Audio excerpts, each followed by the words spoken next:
and you get a different perspective. It's always easier to get a perspective when you see it versus just render it, which is online when you can hold it. So it's kind of another way visualizing your work.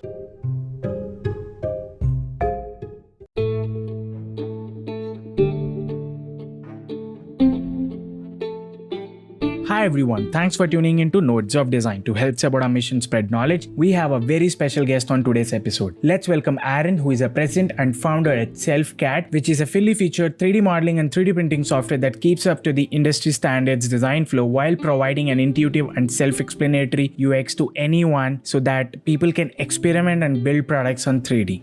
On this episode, Aaron had shared wonderful insights on what exactly is 3D printing and how designers can utilize the concept of 3D printing. We also spoke about what are the various ways in which one can explore the domain of 3D printing and techniques that one must follow for the better understanding of the concepts of 3D world. In the end, we spoke about few limitations that one must consider while getting their hands on 3D printing. Also, along with these, Aaron has shared his journey of creating SelfCAD-like software, making 3D printing accessible to each and everyone around the world. Hope you guys enjoy this episode, and on every Friday, we release a new episode with a new creative leader around the world to help you understand different topics related to design. So don't forget to tune in into Notes of Design on every Friday. With that said, happy designing everyone!